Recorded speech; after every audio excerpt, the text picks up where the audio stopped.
What's up, everybody? So my name is Mr. Checkpoint. We advocate for victims of systemic injustice all over the country. We are on a mission to make police more transparent and accountable. We have the privilege and honor to have Mr. Arthur Robinson with us. Hello, how you doing?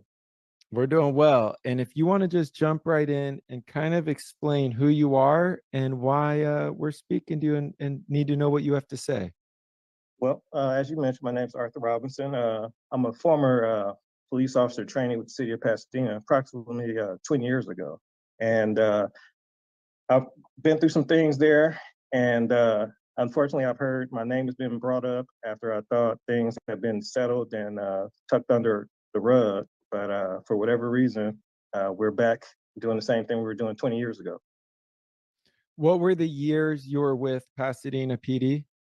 I believe I was there around 2004, and it was for a couple of months. I believe it was 6 to 8 months, I believe. And I was only there for training, and the entire time I was there in training, they pretty much put me through hell. They put you through hell. Can you describe what you, if I'm not mistaken, you were one of or you were the only African American at the time in training, or if you want to speak on any of that?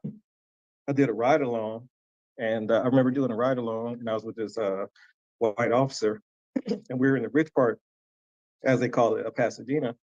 And I remember he had waved to somebody watering their grass, and they waved at him. And that's okay, they're friendly out here. So we kept driving down the street, and I remember there was a lady standing on her grass, watering her grass, and I waved at her. And next thing I know, she flicked me off. And so I said to him, I said, man, is this how they do out here? He said, oh, you gonna get that a lot out here. And I just thought he meant as the police, but he meant more to what he was saying without saying much.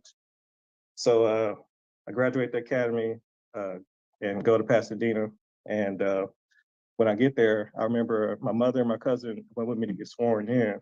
And the chief and the two officers that hired me, they were making a real big deal about me being there. And it was uncomfortable, but I went along with it. It was just like something was more to this. And they ended up telling me that day, the issue was I was the first Black officer they hired in like 3 or 4 years.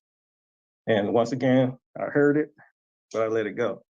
And then from there, I remember the chief at the time, he pretty much swore me in. And then after he swore me in, instead of saying, do your thing, good luck, he pretty much said, don't make me regret this. I ignored that also, right? So not knowing much, just wanted to go to work. And so they put me with my first training officer. He was actually pretty good. And he had been through a shooting, so he was just still traumatized from that.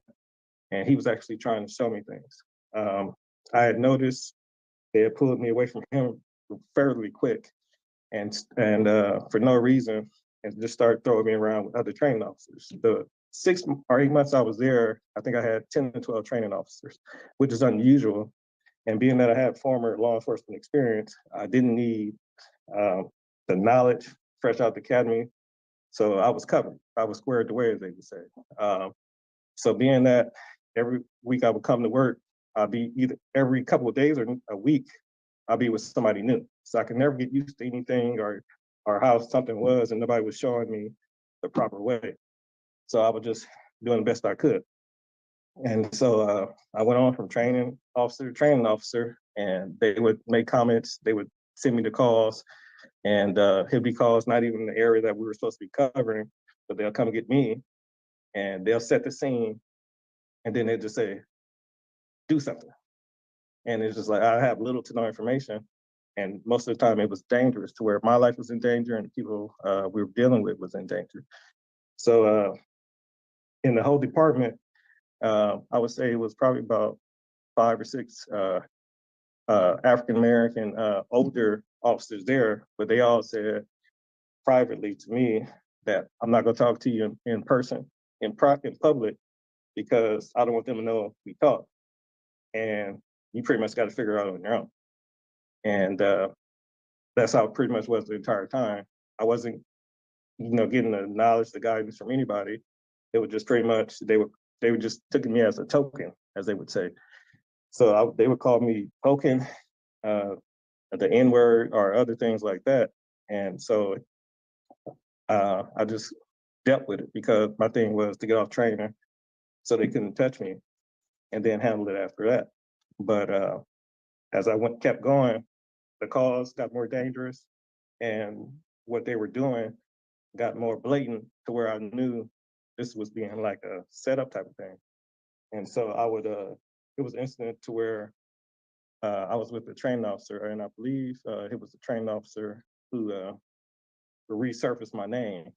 Um, he had called his buddies on the phone, set up a scene with some gangsters in the worst part of Pasadena. And then after they set the scene, they called me over. And I remember it was like probably 15, 20 guys. And when we got there, the training officer was driving, I was in the passenger seat. And when we got there, it was Pasadena's gang unit. So like 5 or 6 guys. And so when I got there, I was like, why am I needed when this is the gang unit, special unit, and they have all this covered? And they had the guys just lined down the sidewalk in the line. And they were just like, do something. So based on my training experience prior with another department, I started to, get command presence, pretty much show them that I knew what I was doing. And I also ended up telling them, I don't know if these guys going, but I know this is a setup. And if you guys try something, we all going down. Because as I tried to call the radio, they would also do things like key the mic so my traffic wouldn't go up. And so that's why I had to be more assertive with the gentlemen, because they were all black and they knew, I guess they didn't know I was black before I got there, but when I got there, their eyes got big. So it just uncomfortable from the start. And so that's what I told them. And I remember 2 or 3 of the guys, as I was searching them, said, don't worry, we got you. And so once the other police officers heard that, they pretty much said, okay, hurry this up, get this done. So just like this was an important thing, but then it became unimportant when these people didn't cooperate. So it's like, oh, okay. So later on, they wouldn't let me drive because it stages in training to where when you first get there, it's more of taking notes and see how things are. Then in your second month, it's just like, okay, understand what you're doing. Then in your third month, you're preparing to start being by yourself for the fourth, fifth, sixth month.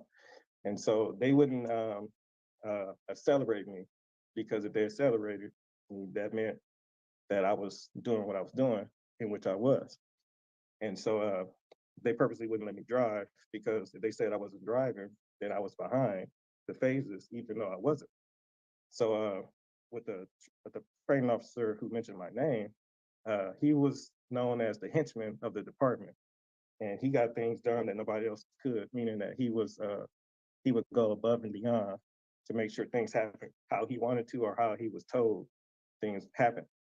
So I put that together, and I said, okay, these people are coming after me. And so from there, it was another shift to where I was driving graveyard with this gentleman, and we had saw a rather large guy standing on the sidewalk. He reminded me of Debo from Friday. And as we were approaching him, he was driving on the passenger seat. He said, "You see this guy right here?" I said, "Yeah, I see him." He was like, "What you got?" I said, "Well, he's drinking in the public intoxication."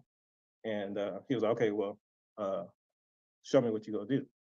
So I get out, approach the guy. The guy cuts me out. He said, "It doesn't have to be this way. Just trying to do this."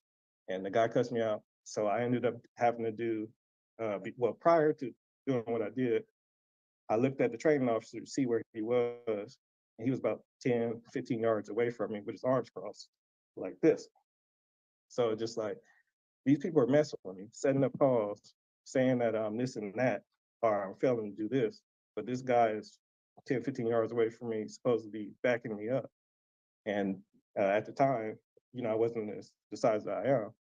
And this guy was 2 or 3 times my size, but yet my backup is 10 to 15 yards away, smiling and laughing, thinking it was gonna go bad. So being that I learned the wrist lock to arm lock in the academy, and it's a low profile cuffing procedure that we were taught in the academy. It's pretty much uh, you leverage the arm, and before somebody knows what's going on, they're cuffed up. And so that's what I ended up doing. And the gentleman who I cuffed was surprised because I guess he thought it would be more difficult. And so as I put one cuff on him, that's when the training officer came by and he started trying to help because he needed to be double cuffed because he was so large. And so I pretty much remained in control of the situation, cuffed him up, put him in the car. And being that I was the passenger, I was the booker. So that meant I was in charge of paperwork and he just drove to the station. And so as I'm filling out the paperwork as we were driving to the station, I noticed him and the gentleman were looking at each other. So as I'm riding, I'm looking up and I'm looking at the training officer, I'm looking at the guy in the back seat. And the next thing I know, the training officer looking in his rear view and said, "Hey, when we get to the station, I got something for you." And the guy in the back seat was like, "What you got?" He was like, "Well, I'll pay you if you find my partner when we get to the station." So like I heard it and I was like, "What the hell is going on?" I was in disbelief. And the guy in the back seat was just like, "I ain't gonna get no charges." He said, "No, nobody's gonna know." So I'm still in disbelief. So at this time, I stopped, writing the paper because now I know this guy driving who was wearing the same uniform as me and this guy we just picked up are plotting on me. So we get to the station, I get out. So now this guy's whole demeanor has changed to where he's more aggressive because the guy arrested was arresting and he started upping me down, like sizing me up. I said, okay, he's gonna try it. The way Pasadena works, the station was at the time, I don't know how it is now. You pull in the station, you go downstairs, you take the elevator downstairs, you leave all your stuff outside, and take the elevator down, put them in the booking room. Booking room is the size of a closet. And at that time, the officer was sitting in the room. The person you brought in would sit closer to the door, and it was a camera that points into the room that could see everything. Prior to getting in, I noticed that the camera, all the days I was there, the camera was always functioning and working and properly set. But I noticed that day the screen had been removed and the camera had been taken down. So I said, okay, this is where it's gonna happen. And so I sit the guy down, cuff him to the bench, start his computer stuff for booking. And as I do that, I noticed that the guy, the training officer, stayed outside in the hallway. So as he walked towards the door, as I'm writing, and I'm on the computer, he's come with his right hand in his pocket. He was like, "You ready?" And the guy was like, "Ready for what?" And so the guy, the training officer, reached in his pocket and just threw 20, it was like 40, 60 bucks on the ground. And the guy was just like, "Take me out these cuffs." So I'm still on the computer looking at these two. I'm on the in front of the computer, but I'm just looking at these two, seeing what's going on. Because I had probably about 5 feet to make some, to defend myself. So the guy was like, "Take the cuffs off." So the guy came in, removed the cuffs, and the guy stood up. So I stood up, and we squared off in the center of the room, like two boxers. So we probably did that for like 2 minutes, but it felt like 30 minutes. And as we squaring up, the gentleman, he saw that I was willing to fight him. So he was like, "Fuck that. I don't want to fight him." He did a little karate shit on me outside, but you don't want trying to do this fighting us. I want to fight you. So he reached in his pocket, threw a couple more dollars out. And the guy was like, "Nah, fuck that. If it ain't fighting you, I ain't fighting." So the guy sat back on the bench. I recuffed him and finished the booking process. And after that, walked into the jail. And after walking to jail, transferred custody to the jail, me and the training officer start to go outside. And so we have words. I say, "Hey man, what you did wasn't necessary. You almost got me in this situation." "Yeah, but it was funny though." "Nah, it ain't funny." I said, "I'm done with this." And it's just I'm done with y'all because y'all keep trying to come after me, taking me out. And the whole thing is, I learned later is just because I'm Black from South Central. And so I think that was my kickoff day. So during that time, I went home with a resignation, put in why I was resigning. A day later, I got a call from IA, and they said, "We know what happened. You're telling the truth, and the chief want to talk to you." I said, "Well, I don't feel safe coming back. You guys been treating me bad the whole time I was there, and I just don't feel comfortable because you guys have jeopardized my life on numerous occasions." Yeah, but the chief wants to talk to you. And so being at that time, if you didn't do things the right way, and being that you're a minority, uh, you can get blackballed from the department, right or wrong. You get blackballed from any department. So I decided to meet with the chief because I didn't think it was at the chief level. So chief called me into his office, and it was just me and him in there. And he was sitting at his desk when I first came in. And he had me sit on the opposite side. Then as I sat down, he walked around his desk and sat in front of me. And so we're in two chairs looking at each other. He's like, "Before you start, I want you to know, I know what happened." And I told him to do it. It came from me. I put him with you because he's my henchman and he gets things done. And we only hired you because you're Black, and we needed a Black face like yours around here. We needed you for your smile. And I remember telling him, "Sir, no disrespect. You know, I grew up in South Central. I'm still in South Central. I'm gonna be Black till I die. And I'm not using this. I didn't become a police officer just because I'm Black. I came a police officer to help people. And if you brought me here just because of my color, I don't need to be here. That's why I submitted my resignation on top of you guys trying to kill me repeatedly." He was like, "Yeah, that may be true, but if you say anything, we'll kill you." I said, "Sir, you guys already tried to do this. Do this. Um, I live in South Central. I don't need to come away to Pasadena and get my life in danger." He said, "Well, yeah, that may be true, but if you say something, you'll regret it, and you got a green light. We'll have a green light against you, and you'll be sorry." I said, "Well, I'll take my chances. I worked here, so I'll continue to take my chances because you guys already tried to get me, so you guys aren't going to stop." So from there, he said, "Do what you got to do. We have money, and we'll do what we have to do to cover it." So as I was going home, I just pulled off the freeway in LA. I got a call from a reporter, unknown to me, and he was pretty much saying, "Heard what happened. We want to put you in LA Times." I said, "Well, how did you find out?" "Oh, we have our sources." And I said, "Well, I'm not comfortable putting my picture in the newspaper because if I do that, I'll never be able to work again." And he's like, "I understand that. You change your mind, let us know." Then later, I got a call from an activist from the NAACP Pasadena chapter. And I believe prior to that, I'm sorry, it was an activist who was representing the chapter. He wasn't the actual president, but he was representing the NAACP. He said that he had an attorney because the things been going on in Pasadena. They heard what happened and they wanted to help me out. So he represented me.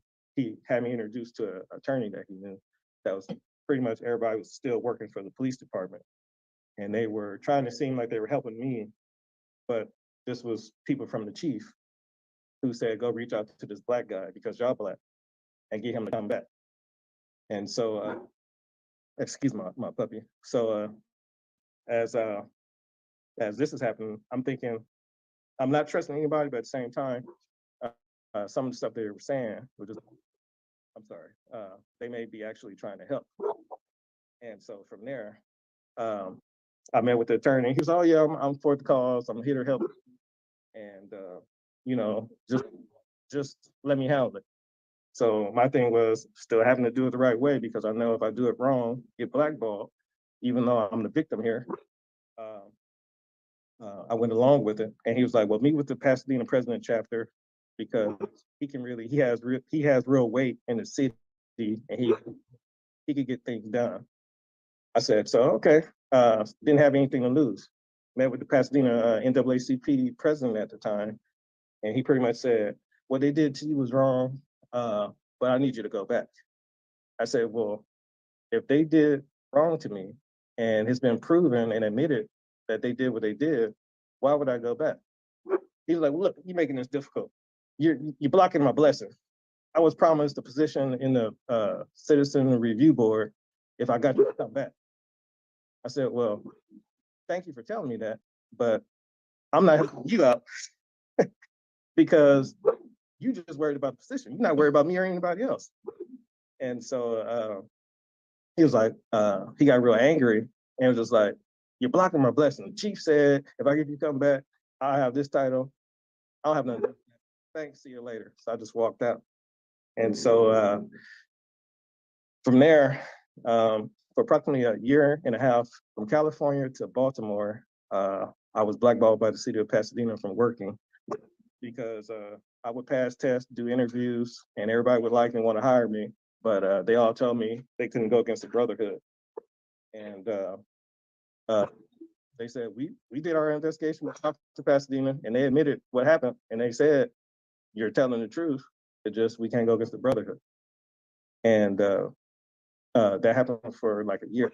And then I ended up having to do security. And I think I was doing security at a Hollywood Park Casino. And I got a call from this department I was lucky enough to retire from. And I did about 10, 12 years with them, no problems at all, which is a larger department. Repeat the department. It's Los Angeles County Sheriff Department. I retired as a deputy approximately 8 or 10 years ago. And I was there.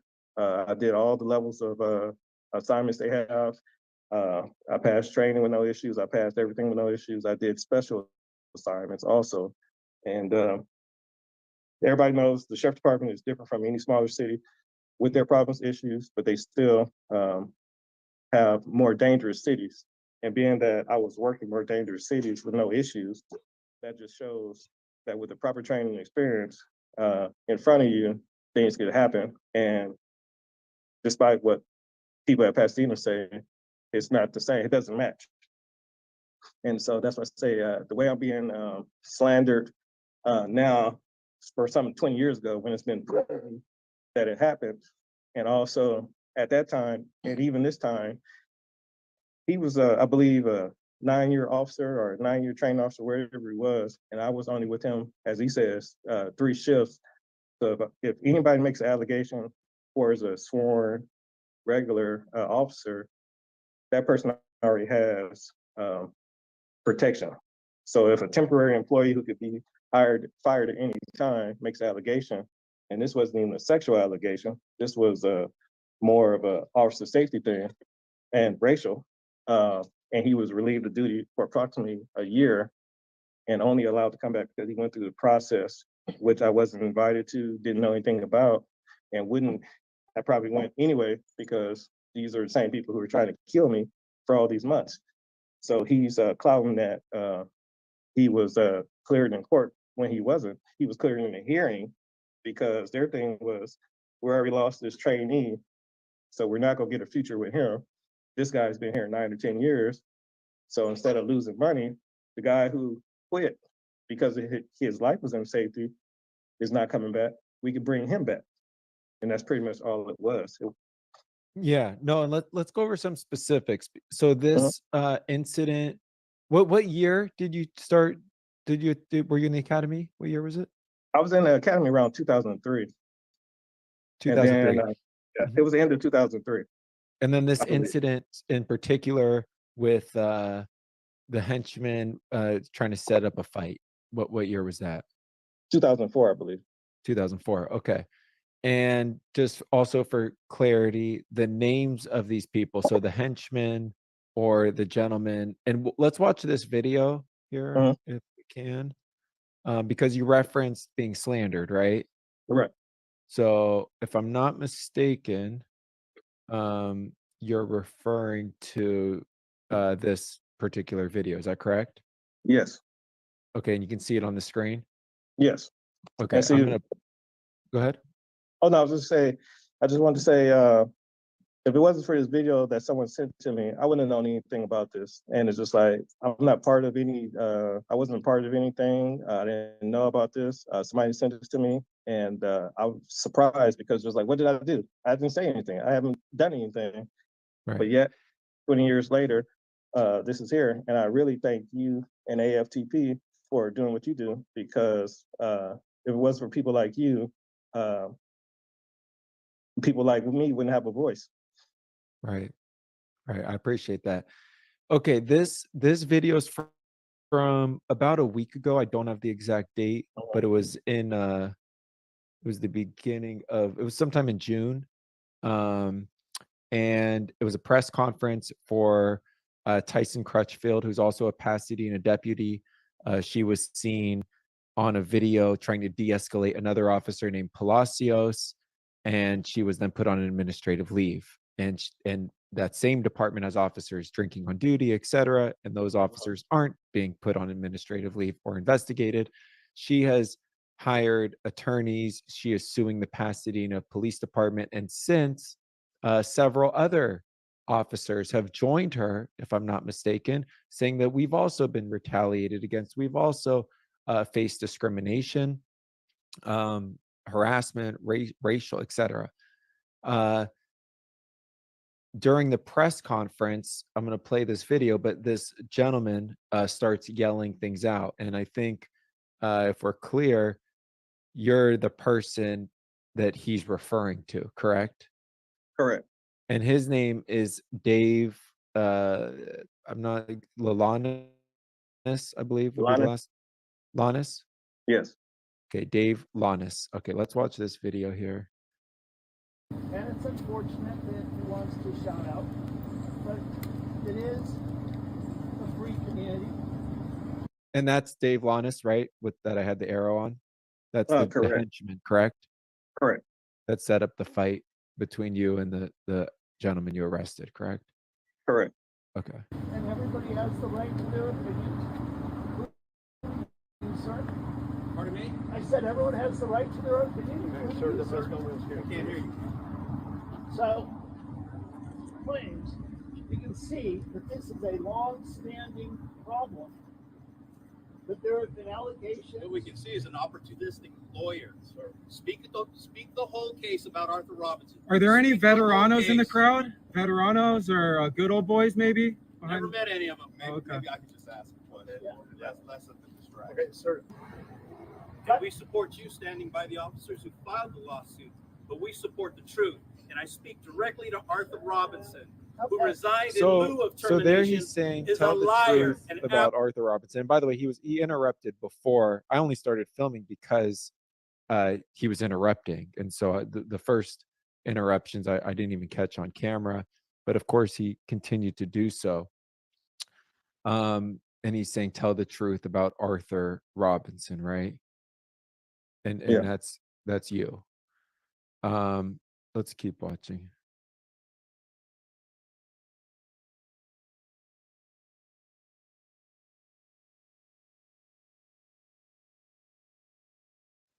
And then the gentleman tried to, kind of do his own press conference. There's another.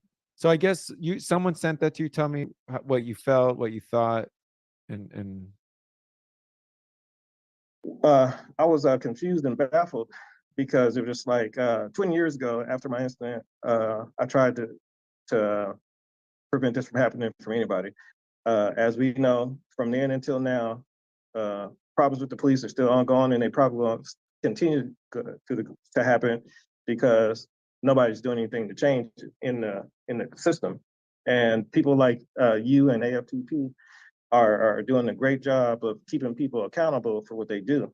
And it's just like when I saw this, I was confused because it's like I wasn't even involved.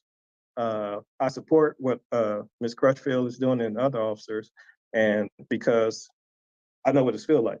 But at the same time, I feel bad because they went through it. And if people were around like you and AFTP, maybe they back then, maybe this wouldn't have happened.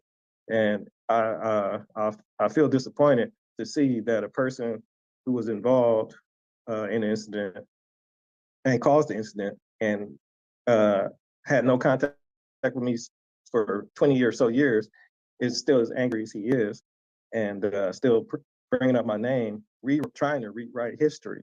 And the thing is it's all been proven and accepted. And like departments I worked for, sheriff related or other departments have all come to the same founding. Even his own department came to the same founding that he did what he did. And for him to be trying to rewrite history, it's just insane. And I just don't understand why would he do such a thing 20 years later. It was totally uncalled for, and at this point, being there, I wasn't even clear what he was talking about, but now it seems very slanderous. I mentioned in that video veteranos and good old boys. Are you familiar with those? I've heard of them. I didn't deal with them directly. I was just getting the more hatred from the white and Hispanic officers there because they just felt that I shouldn't be there because I was a young black guy from South Central. And even I had some of the white officers say that I took their son or daughter's job by me being there. And that's why they would call me token or the N-word. And when you say they call you the N-word, can you Mhm. like speak on that a little more specifically? Yeah, so when they were in their groups, as you know, bullies do things in groups. And like my thing was being that they saw that I wasn't intimidated and I showed up for work, even though I was going through what I was going through every day, they couldn't get to me. They felt comfortable speaking in large numbers. So being that I wasn't getting treated like the other trainees at the time, like other trainees was getting pampered, people were helping them, but me, I had to find places to write. I had to make shift places to write. And then if I wrote something, it was attacked. And other officers who were actually worse than I was were getting high-fived and saluted. And like for me, they wouldn't let me attend certain briefings, shift briefings in the start, which you're supposed to, because I was black. I had to wait in the hallway while everybody else went inside. And other trainees were going inside, but then it came down to me, I couldn't go, but they would say, oh, it's full. How's the briefing room full? And especially for a trainee who's going to do all the work, they just didn't want me in there. And that's when they would say, oh, the token's here. Oh, the token can handle that. Oh, the token this. Oh, the token's only here because of what happened a couple years before I got hired. And the thing with that is, I guess